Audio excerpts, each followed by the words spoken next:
Om Swastiastu. Perkenalkan, nama saya Nikoto Deni Swantari, NIM 18170511148, kelas 5G. Pada video kali ini saya akan membahas mengenai contoh soal penggabungan usaha. Namun sebelum lanjut ke contoh soal, saya akan membahas mengenai materi penggabungan usaha. Penggabungan usaha adalah penyatuan entitas-entitas usaha. Penggabungan entitas usaha yang terpisah adalah suatu alternatif perluasan secara internal melalui akuisisi atau pengembangan kekayaan perusahaan secara bertahap dan seringkali memberikan manfaat bagi semua entitas yang bersatu dan pemiliknya.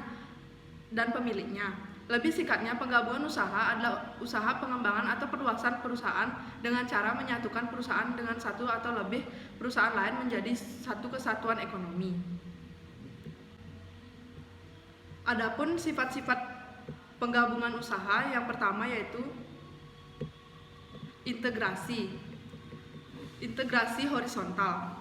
Integrasi horizontal adalah penggabungan perusahaan-perusahaan dalam lini usaha atau pasar yang sama. Misalnya, perusahaan konsumer produk bergabung dengan perusahaan konsumer produk juga. Kemudian yang kedua ada integrasi vertikal. Nah, integrasi vertikal adalah penggabungan dua atau lebih perusahaan dengan operasi yang berbeda secara berturut-turut. Tahapan produksi dan atau distribusi yang sama, misalnya Merck dan Co, salah satu produsen obat terbesar, mengakuisisi Medco Containment Service Inc., distributor obat-obatan dokter. Penggabungan usaha secara integrasi vertikal ini diharapkan dapat mengurangi biaya pengiriman obat-obatan ke pasar. Kemudian yang ketiga ada konglomerasi. Konglomerasi adalah penggabungan perusahaan-perusahaan dengan produk atau jasa yang tidak saling berhubungan dan bermacam-macam. Suatu perusahaan melakukan diversifikasi untuk mengurangi risiko yang ada pada lini usaha tertentu atau mengimbangi perusahaan penghasilan seperti kegunaan akuisisi pada perusahaan manufaktur. Kemudian ada beberapa penyebab penggabungan usaha. Yang pertama, manfaat biaya atau cost advantage. Seringkali lebih murah bagi perusahaan untuk memperoleh fasilitas yang dibutuhkan melalui penggabungan dibandingkan melalui pengembangan. Hal ini benar terutama pada periode inflasi. Kemudian yang kedua, risiko lebih rendah. Membeli lini produk dan pasar yang telah didirikan biasanya lebih kecil risikonya dibandingkan dengan mengembangkan produk baru pada pasarnya. Kemudian yang ketiga, penundaan operasi. Fasilitas-fasilitas pabrik yang diperoleh melalui penggabungan usaha dapat diharapkan untuk segera beroperasi dan memenuhi peraturan yang berhubungan dengan lingkungan untuk segera beroperasi dan memenuhi peraturan yang berhubungan dengan peraturan pemerintah yang lainnya. Kemudian yang keempat, mencegah pengambil alihan atau avoidance of takeovers.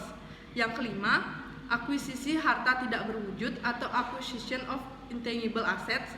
Yang keenam, alasan-alasan lain. Selain untuk memperluas, perusahaan-perusahaan mungkin memilih penggabungan usaha untuk memperoleh manfaat dari segi pajak. Untuk manfaat pajak, penghasilan perorangan, pajak dan pajak atas bangunan. Kemudian, konsep akuntansi penggabungan usaha. Konsep akuntansi penggabungan usaha. Konsep akuntansi dari penggabungan usaha direfleksikan dalam pernyataan standar akuntansi keuangan nomor 22 tentang akuntansi penggabungan usaha yang berlaku efektif sejak 1 Januari 1995. Menurut standar akuntansi keuangan, penggabungan usaha atau business combination adalah penyatuan dua atau lebih perusahaan yang terpisah menjadi satu entitas ekonomi karena satu perusahaan menyatu dengan perusahaan lain atau memperoleh kendali atas aktiva dan operasi perusahaan lainnya. Usaha-usaha yang sebelumnya terpisah bersama-sama membentuk satu entitas ketika sumber daya dan operasinya berada di bawah pengendalian kelompok manajemen tunggal. Pengendalian terhadap suatu entitas usaha terbentuk dalam penggabungan usaha di mana satu atau lebih perusahaan menjadi perusahaan anak, satu perusahaan mentransfer aktiva bersihnya kepada perusahaan lain, atau setiap perusahaan mentransfer aktiva bersihnya kepada sebuah perusahaan baru yang dibentuk. Kemudian kita akan langsung ke contoh soal. Seperti yang sudah terlihat pada PPT, PT Gita, PT Nada, dan PT Cinta bersepakat untuk bergabung dengan membentuk nama PT Rosa. Kekayaan bersih menurut harga pasar dan keuntungan rata-rata selama 5 tahun terakhir yang oleh masing-masing pihak dipercaya akan dapat dipertahankan untuk 5 tahun mendatang adalah sebagai berikut. Terlihat pada tabel kekayaan bersih yang diserahkan, keuntungan yang dikontribusikan, dan ROA. Kemudian keuntungan yang dipersyaratkan adalah sebagai berikut. Tingkat laba normal dari jumlah investasi adalah 5%. Kelebihan laba di atas laba normal dikapitalisasikan dengan tingkat kapitalisasi 25% untuk menentukan besarnya goodwill. Kemudian diminta, hitunglah persentase relatif dan kontribusi kekayaan bersih, keuntungan yang dikontribusikan, dan klaim terhadap kekayaan bersih dan hak atas pembagian laba dan perusahaan yang baru. Nah, pada tahap pertama untuk penyelesaian dari soal ini adalah persentase kekayaan bersih serta keuntungan relatif tiap-tiap perusahaan. Hal ini dimaksud untuk mengetahui beberapa besarkah kontribusi masing-masing perusahaan pada saat melakukan penggabungan usaha. Nah, jadi pertama-tama kita membuat tabel terlebih dahulu. Kemudian 23,7% di atas merupakan perhitungan dari 25 juta dibagi 105.500 dikali 100%. Begitupun seterusnya. Kemudian untuk 17,5% merupakan perhitungan dari 2.250 dibagi 12.870 juta dikali 100%, begitu seterusnya.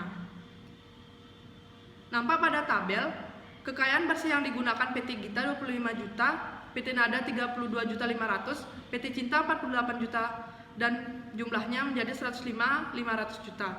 Kemudian kekayaan bersihnya PT Gita 23,7%, PT Nada 30,8%, PT Cinta 45,5%, sehingga totalnya menjadi 100%. Kemudian jumlah keuntungan yang dikontribusikan pada PT Gita 2.250.000, PT Nada 3.900.000, PT Cinta 6.720.000. Kemudian jumlahnya menjadi 12.870.000.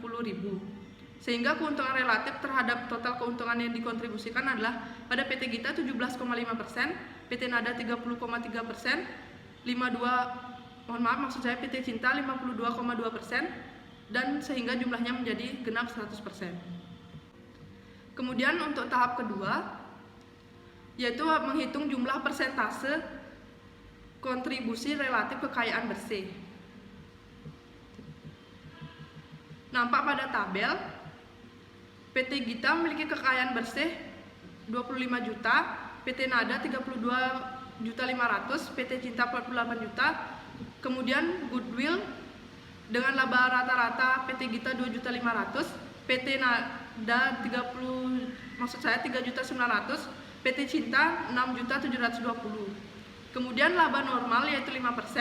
Nampak pada tabel 1.250.000, 1.625.000 pada PT Nada, dan pada PT Cinta 2.400.000. Kelebihan laba normal pada PT Gita yaitu 1 juta, pada PT Nada 2.275.000, pada PT Cinta 4.320.000. Kemudian untuk kapitalisasi kelebihan laba normal dapat dilihat pada tabel, dan kontribusi relatif kekayaan bersih termasuk goodwill menjadi PT Gita 29 juta, PT Nada 41.600.000, PT Cinta 65.280, sehingga menjadi totalnya 135.880. Laba normal dihitung dengan 5% dikali kekayaan bersih yang diserahkan tanpa goodwill, sehingga mendapatkan hasil yang pada tabel. Kemudian kelebihan di atas laba normal didapat dari selisih laba rata-rata dengan laba normal. Kapitalisasi kelebihan laba normal didapat dari kelebihan di atas laba normal dibagi 0,25 atau 25%. Kontribusi relatif kekayaan bersih termasuk goodwill didapat dari penjumlahan kekayaan bersih yang diserahkan tanpa goodwill dengan kapitalisasi kelebihan laba normal 25%. Kemudian 21,3% didapat dari 29 juta dibagi 135.880 juta dikali 100%, dan begitupun seterusnya. Kemudian pada tahap terakhir, pembuatan tabel klaim terhadap kekayaan bersih dan bagian terhadap keuntungan dari perusahaan terdahulu di dalam perusahaan yang baru akan menjadi sebagai berikut. Yaitu Jumlah kontribusi kekayaan PT Gita 20%, PT Nada 30%, PT Cinta 50%. Kemudian jumlah keuntungan yang dikontribusikan PT Gita 30%, PT Nada 30%, PT Cinta 40%. Klaim terhadap kekayaan bersih dan hak atas pembagian laba PT Gita 24%, PT Nada 30%, dan PT Cinta 46%. Kemudian pada tahap terakhir yaitu perhitungan alokasi modal saham. Nah, di keterangan tertulis kontribusi kekayaan bersih terhadap goodwill PT Gita 29 juta, PT Nada 41,6 juta, PT Cinta 65,28 juta, sehingga jumlah totalnya menjadi 135,880 juta.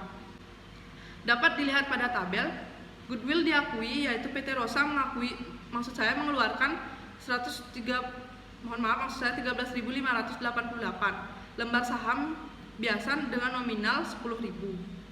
Kemudian goodwill yang tidak diakui, PT Rosa mengeluarkan 10.550 lembar saham biasa dengan nominal 10.000. Dan PT Rosa juga mengeluarkan 13.520 lembar saham biasa dengan nominal 6.500 rupiah. Kemudian selain itu pada goodwill diakui terdapat macam-macam aktiva dengan jumlah 105.500 dan modal saham 135.880. Kemudian alokasi modal saham PT Gita 29 juta dibagi 10.000 menjadi 2.900 lembar, PT Nada dengan 4.160 lembar, PT Cinta 6.528 lembar, sehingga jumlahnya menjadi 3.588 lembar. Begitupun berbagai macam aktiva yang dapat dilihat pada tabel. Untuk goodwill yang tidak diakui terbagi menjadi 1 dengan menggunakan nominal 10.000, 2 dengan menggunakan nominal 6.500 serta lembar saham 13.520. Untuk yang pertama, kita dapat menentukan lembar saham yang dikeluarkan dengan cara membagi kontribusi kekayaan bersih termasuk goodwill dengan nominal 10.000. Jadi 105.500.000 dibagi 10.000 menjadi 10.550 lembar saham. Maka kemudian dialokasikan kepada tiap-tiap perusahaan PT Gita, PT Nada, dan PT Cinta sesuai dengan kontribusi kekayaan bersih termasuk goodwill. Ingat, bukan kontribusi kekayaan bersih tidak termasuk goodwill. Sehingga 29 juta dibagi 135.880.000 dikali 10.550 sama dengan 2.252 lembar dan seterusnya. Kemudian untuk goodwill tidak diakui, yaitu nomor 2, perusahaan mengeluarkan 13.520 lembar saham dengan nominal 6.500, maka alokasi kepada tiap-tiap perusahaan PT Gita, PT Nada, dan PT Cinta adalah sesuai dengan kontribusi kekayaan bersih termasuk goodwill, bukan kontribusi kekayaan bersih tidak termasuk goodwill. Jadi 29 juta dibagi 135.880 dikali 13.520 sama dengan 2.886 lembar dan seterusnya. Sekian pembahasan soal untuk materi penggabungan usaha. Baik, saya akan melanjutkan pembahasan mengenai laba atas transaksi antar perusahaan persediaan. Laporan keuangan konsolidasi perusahaan induk dan perusahaan anak yang di dalamnya terdapat transaksi persediaan antar perusahaan afiliasi. Laporan konsolidasi dibuat untuk menunjukkan posisi keuangan dan hasil operasi dari 2 atau lebih perusahaan. Afiliasi seolah-olah perusahaan tersebut merupakan suatu perusahaan, maksud saya satu perusahaan. Oleh karena itu, pengaruh transaksi antar perusahaan afiliasi harus dieliminasi dari laporan keuangan konsolidasi. Pendapatan diakui ketika pendapatan tersebut direalisasi, yaitu ketika pendapatan tersebut diperoleh. Dari sudut pandang entitas yang dikonsolidasikan, pendapat yang diperoleh harus berasal dari penjualan kepada entitas luar atau pihak luar. Pendapatan atas penjualan antar perusahaan-perusahaan afiliasi tidak dapat diakui sampai barang tersebut dijual keluar dari entitas yang dikonsolidasikan. Oleh karena transaksi atas perusahaan ini adalah transaksi internal perusahaan dari sudut pandang entitas yang dikonsolidasikan, maka pengaruhnya harus dieliminasi dalam proses konsolidasi. Selain saldo akun resiprokal, keuntungan dan kerugian dari transaksi atas perusahaan juga harus dieliminasi sampai terjual kepada pihak-pihak di luar entitas yang dikonsolidasikan. Baik, kita lanjut ke contoh soal. Terlihat pada PPT, PTN membeli 90% saham PTO pada tahun 2010. Selama tahun 2013, PTN membeli 40.000 unit barang dagangan dengan harga 24.000 per unit dan menjual 25.000 unit kepada PTO dengan harga 30.000 per unit. PTO menjual seluruh barang tersebut kepada pengecer dalam tahun 2013 dengan harga 45.000 per unit. Kedua perusahaan menggunakan sistem pencatatan persediaan perpetual. Nah, yang diminta adalah jurnal pada buku PTN untuk pembelian persediaan dan penjualan kepada PTO pada tahun 2013, jurnal pada buku PTO untuk pembelian persediaan dan penjualan kembali pada pengecer tahun 2013, kemudian jurnal eliminasi yang diperlukan untuk penyusunan laporan keuangan konsolidasi tahun 2013 untuk semua pengaruh penjualan antar perusahaan. Untuk jawaban soal yang pertama, yaitu jurnal pada buku PTN, yaitu jurnal pembelian, di mana persediaan pada debit dengan 960 juta, kemudian pada kas 960 juta. Jurnal pada buku PTN yaitu penjualan dengan kas di debit yaitu 750 juta dan penjualan di kredit 750 juta. Kemudian harga pokok penjualan pada debit 600 juta dan persediaan pada kredit 600 juta. Kemudian untuk penyelesaian soal nomor 2, jurnal pada buku PTO yaitu pembelian, persediaan di debit dengan 750 juta. Kemudian kas 750 juta. Maksud saya kas di kredit. Kemudian jurnal pada buku PTO yaitu jurnal penjualan dengan kas di debit dengan jumlah 1.125 juta, kemudian penjualan di kredit dengan jumlah yang sama. Kemudian harga pokok penjualan pada debit dan persediaan di kredit dengan jumlah 750 juta. Kemudian untuk penyelesaian nomor 3 di mana jurnal eliminasi, pertama-tama dibuat terlebih dahulu review transaksi persediaan. Penjualan PTN 750, PTO 1125, kemudian unadjusted 1875 dan konsolidasi 1125 dikurangi dengan HPPN pada PTN 600, pada PTO 750 dan pada unadjusted 1350 pada konsolidasi 600 mendapatkan laba kotor pada PTN 150, pada PTO 375, pada unadjusted 525 dan konsolidasi 525. Kemudian untuk jurnal eliminasi menjadi penjualan pada debit dengan jumlah 750.000 dan harga pokok penjualan pada kredit dengan 750.000. Karena PTO adalah anak perusahaan dari PTN, maka penjualan dan HPP perlu disesuaikan sebab di laporan konsolidasi penjualan dan HPP terlalu tinggi untuk persediaan yang sama. Sekian yang dapat saya sampaikan dalam video ini. Apabila ada kata-kata yang salah, baik disengaja ataupun tidak disengaja, mohon dimaafkan. Saya tutup dengan param santi. Om Santi Santi Santi Om.